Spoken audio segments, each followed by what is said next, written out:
এরপরে দেখেন এখানে আমি একটা কালার নিলাম, কালার বক্স।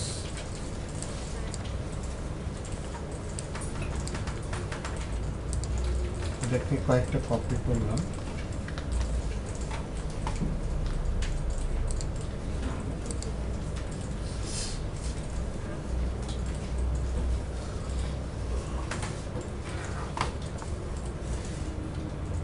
তিনটা বক্সে কালার সেম ছিল, আর দুটো একটু ডিফারেন্ট। এখানে আমি ম্যাজিক পয়েন্ট টুলটা নিলে ফটোশপে আমরা কি করলাম, যে কালারে সিলেক্ট করছি ওই কালারটা সিলেকশন হয়ে যেত। এখন আমি এখানে ক্লিক করলে এই বক্স একটাই আছে সেম কালারে, আর এখানে ক্লিক করলে সেম কালারে কয়টা অবজেক্ট আছে? তিনটা। তো যখন একটা ইলাস্ট্রেশনের ভিতরে অনেকগুলো এলিমেন্টস থাকবে আর সিমিলার কালারগুলো আমরা এইভাবে একসাথে সিলেক্ট করতে পারবো।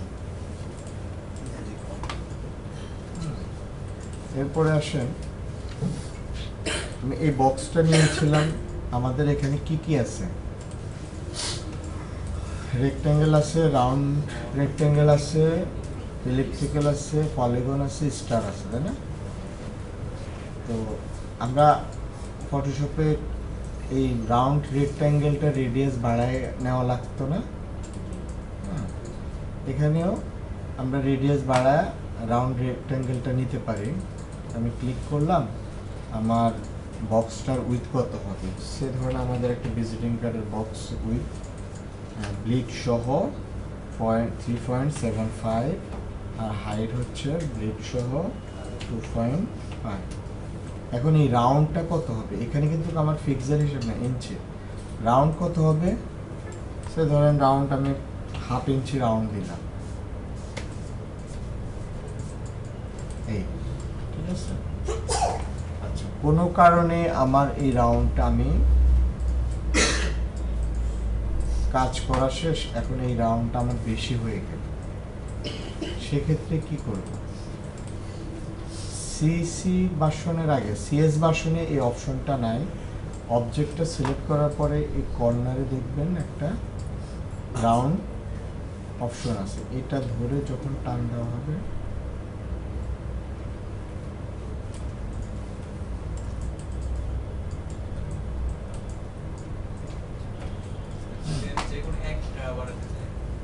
যদি একটা বাড়াতে চান তাহলে একটাকে সিলেক্ট করবেন। এগুলো তো এখন সিলেক্ট আছে নাই, আমি একটাকে ধরে টান দিই।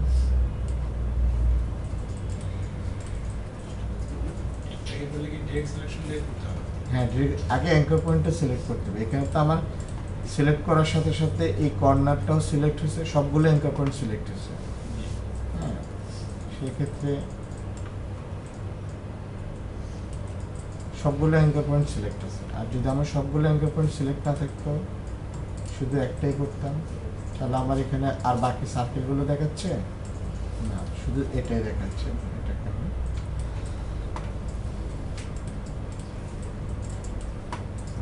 আমরা এখন কিছু আইকন নিয়ে কাজ করি।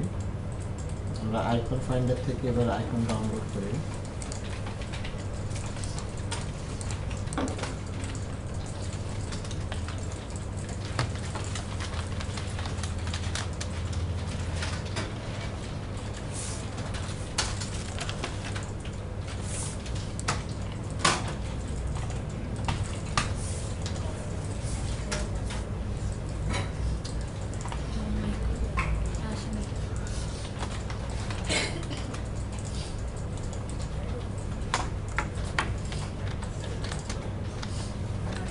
এসভিজি অথবা এআই ডাউনলোড করতে পারি আমরা।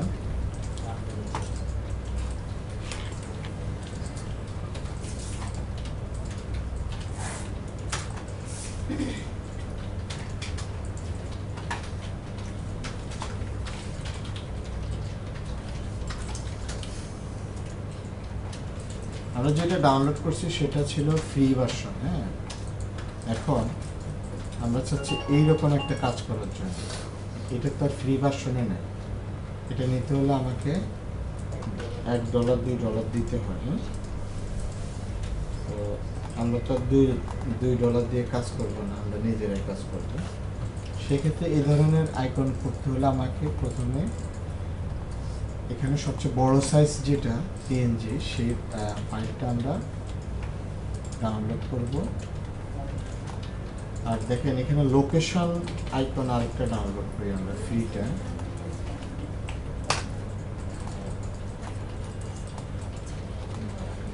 লোকেশন আইকন ফ্রি ভার্সনটা ডাউনলোড করে এটা SVG ডাউনলোড করব।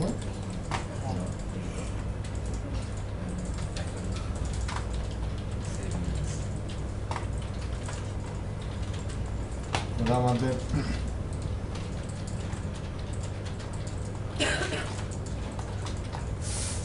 SVG গুলো তুলে করি।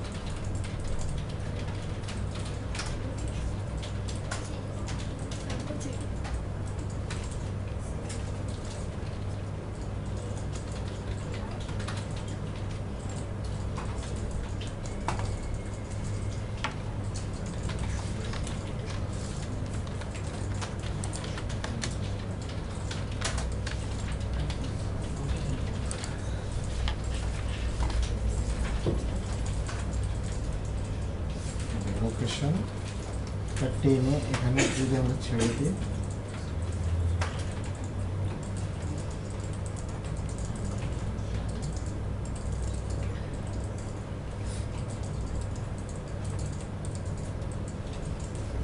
এটাকে আমরা কপি করে নিয়ে যাই।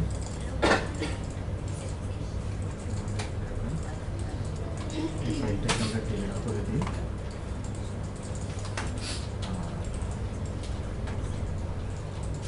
এই হোমটাকে আমরা নিই।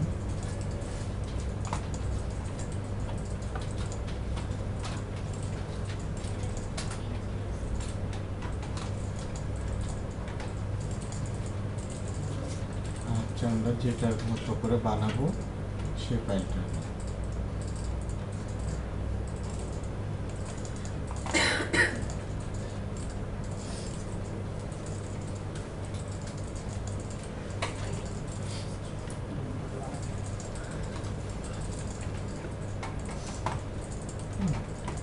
আমরা এখান থেকে টেনে ছেড়ে দিছি, ফাইল ওপেন হলো।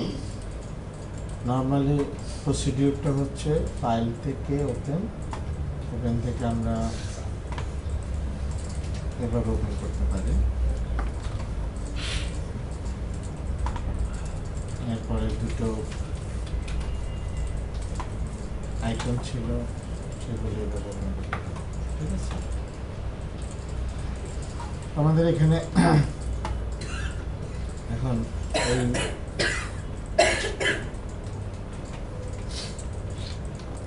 এটাকে আমরা স্পেলিং করে বড় করব।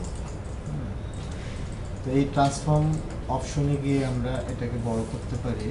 এখানে একটা লিঙ্ক আইকন আছে, এই লিঙ্ক আইকনটা ক্লিক করে দিলে হবে কি, আমি উইথ বাড়ালে আমার হাইটও বাড়বে, তাই না? আমি উইথটা বাড়ালাম 1.3, হাইটও বাড়লো 0.5 যদি বাড়াই।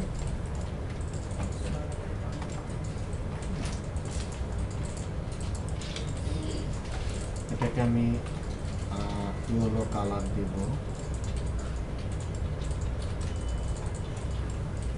100% ইয়েলো। একটু অরেঞ্জ শেড আনতে গেলে এখান থেকে মেজেন্টাটা একটু বাড়াই দিচ্ছি। আর এই ব্ল্যাকটা এখানে ফুল ব্ল্যাক নাই, একটু গ্রে আছে। সিলেক্ট করলাম, অ্যালাইনমেন্ট থেকে আমরা সেন্টার করে নিলাম।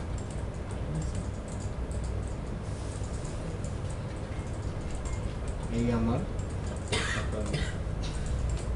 কাস্টমাইজ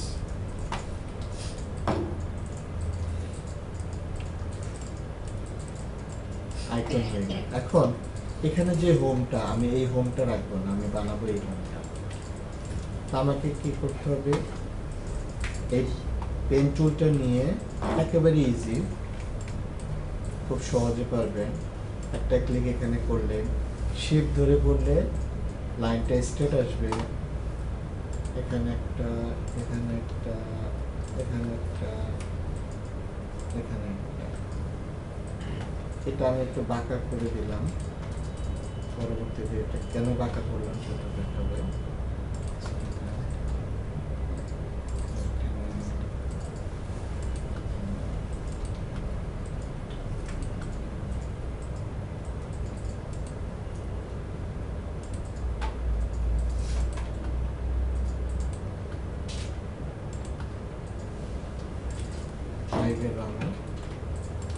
শেপ ড্রয়িং করা।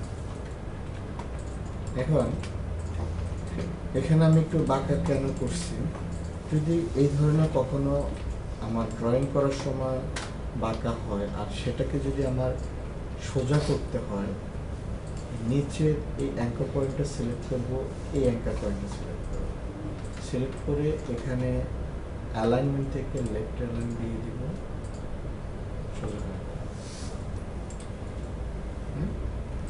এটাকে যদি আমি মুভ করতে হয় কিবোর্ডের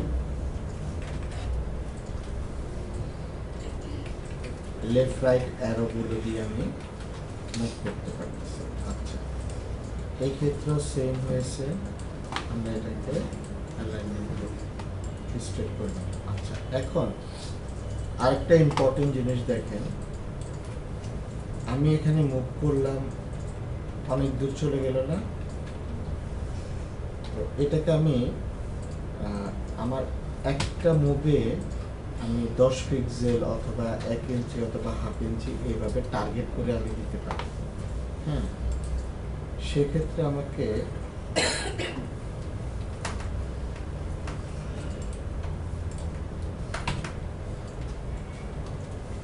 প্রিফারেন্সে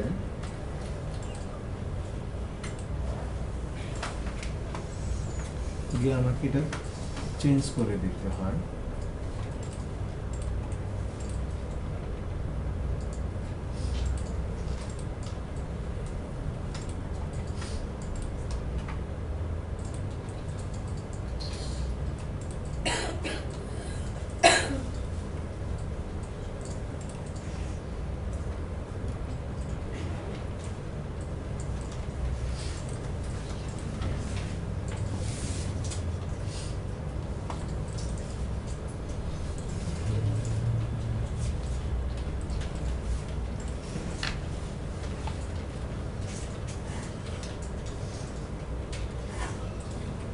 এই যে কিবোর্ড ইনক্রিমেন্ট, এটা যদি আমি এখানে 0.1 দিই, দেখেন আগের মতো কি বড় করে যাচ্ছে। আবার যদি আমি এখানে 0.5 ইঞ্চি দিই,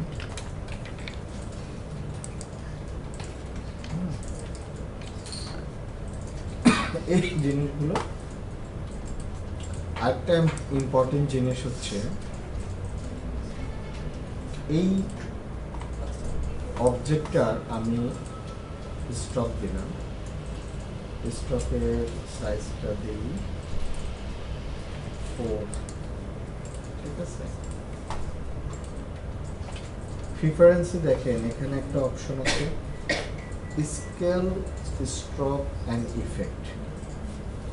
এটা যদি আমার চেক করা না থাকে, আমি ডিজাইন করলাম এরকম আমার হয়েছিল ফার্স্ট টাইমগুলোতে, বড় বড় বিলবোর্ডের জন্য কাজ করছি, তো তখনকার মনিটর পিসি তো অতটুকু লোড নিতে পারতো না, কাজ করতাম ছোট, পরে এটাকে বড় স্কেলিং করে বড় করতাম। এখন আমি তখন স্ট্রোক নিলাম 1 পয়েন্ট, এটাকে যখন স্কেলিং করে বড় করতেছি, এই দেখেন এখানে আমার স্ট্রোকটা অন্য কালার নিতে পারে, স্ট্রোকটা আমার মোটামুটি একটা রেশিওতে, যে রেশিওতে দেখা যাচ্ছে, মানে এই অবজেক্ট অনুযায়ী স্ট্রোকের যে রেশিওটা, এখন আমি এটাকে বড় করলাম, স্ট্রোকটা কি বড় হয়েছে? বড় হয়নি, কারণ এটা একটা, এটাকে আমি টেনে বড় করে রাখি, ঠিক আছে। এবার আমি এই প্রিফারেন্স থেকে এই স্ট্রাকচার চেক করে দেব। এবার যদি আমি এটাকে বড় করি,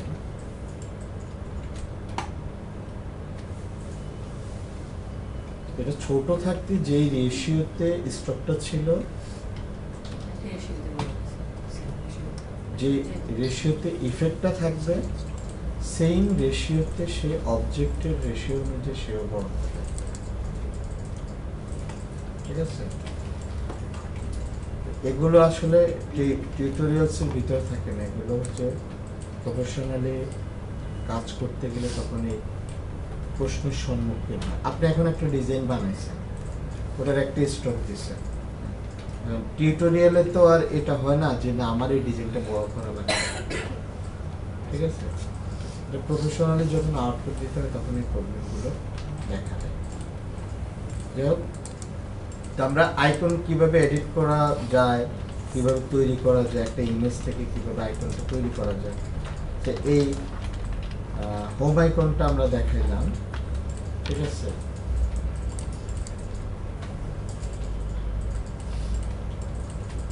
এখানে আমি স্টকটার নাম করে দিই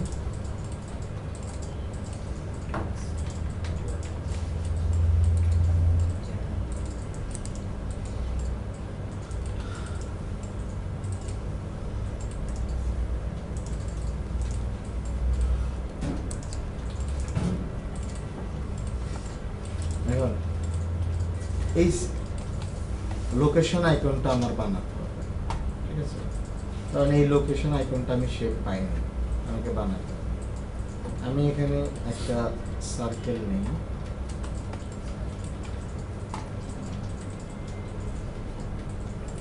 পরে এটাকে কপি করে আরেকটা নিই, এটাকে আমরা অ্যালাইনমেন্ট করে সেন্টার করে নিই। এরপরে পেন টুল দিয়ে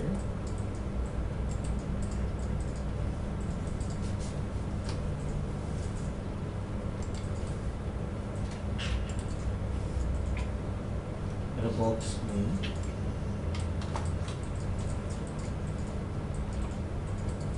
এটাকে ডিলিট করে দিই।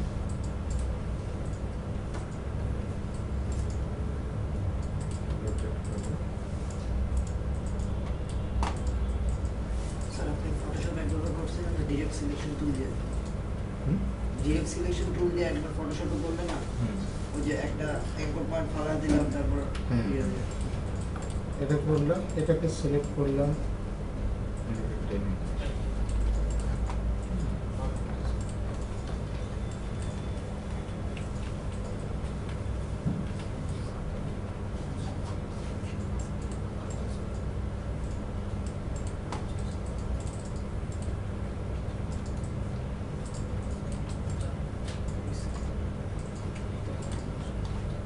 তিনটাকে আমি অ্যালাইনমেন্ট করে নিই। এখন পাথ ফাইন্ডার নামে একটা অপশন আছে, এখান থেকে এই পাথটা আর এই অবজেক্ট দুটো ধরে এখানে আমি মার্চ করে দিলাম। ফটোশপে যেটা শেপ মার্চ করা সেটাতে সেম নাম গেল এটা। এখন আমার নিচে আরেকটা অবজেক্ট ছিল না মাঝখানে, আমার এখন এই পাথটা কিন্তু উপরে উঠে আসছে। এখন এটা আমি কিভাবে দেখবো, এখানে কিন্তু লেয়ার আছে,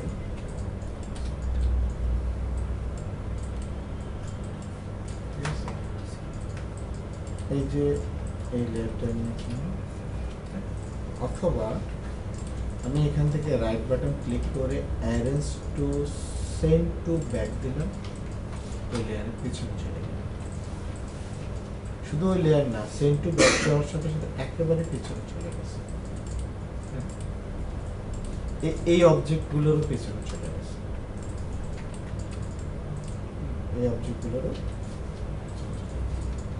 এখন এই মাঝখানটা আমি ফাঁকা করব, তার চলে গিয়ে এটা একটা ক্লিক করব, এই অংশটুকু সে কেটে ফেলছে।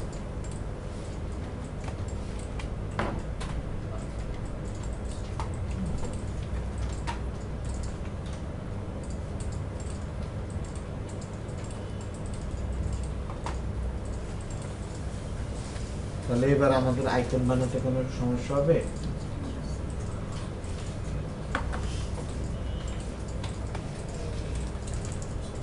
তাহলে নেক্সট ক্লাস কবে? Okay sir. রবিবার। রবিবার।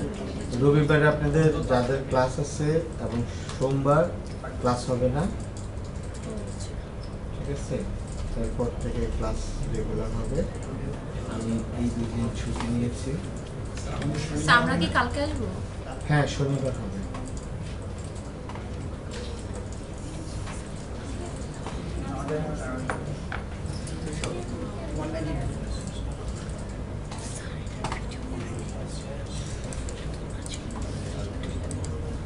আমরা এখন তাহলে কিছু আইকন এডিট করি, ঠিক আছে? কিছু আইকন বানাই, এভাবে বানিয়ে আমরা আইকন তৈরি করতে পারছি।